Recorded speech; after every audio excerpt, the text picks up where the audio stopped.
For a couple of things. One, coming out today. It's a beautiful spring day in Seattle and King County for exactly this kind of activity.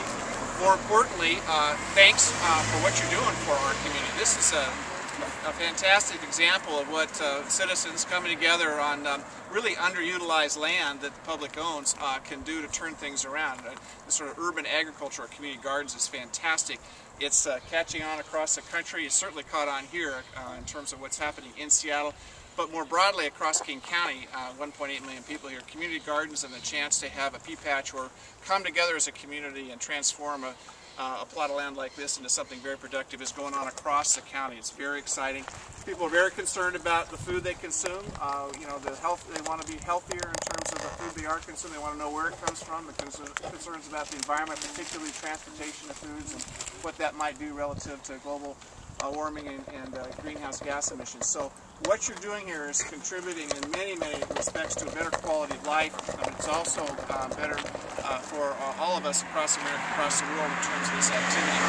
I know that this is, you got a startup going here. Thank you for those who have lent their effort to get the city to come around and work with SDOT and others to get to this point. I know you need an on-site water source, and while I'm across the street at the courthouse, we've been pushing the mayor and the city to come forward with a water source that's going to make a difference. And thanks for alerting us to that need. I don't mind doing that as long as we can get the facts and push the city to get there. So it's a very exciting opportunity to see this. I hope to see more of this in the 4th Council District across Seattle.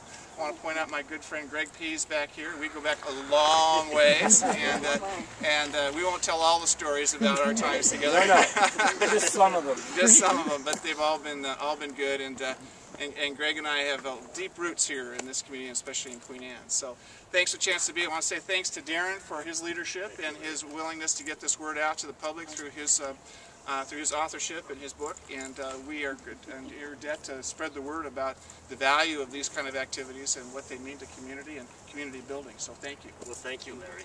And hopefully you all understand how important this endeavor is that you've undertaken. Extremely innovative, especially in addressing such pervasive concerns as food security. We have landscapes like this all across Seattle, all across America. Landscapes that are publicly owned, but do little value to the neighborhoods or the people who live around there. And now we're able to take those landscapes and turn them into something like this, which has immense value to the neighbors.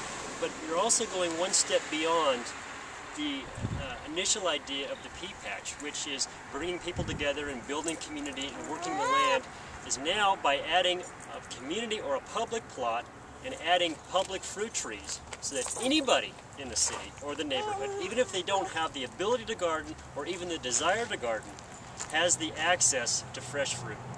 And that's going a long way to help addressing our dietary needs in America and addressing issues. So I applaud you.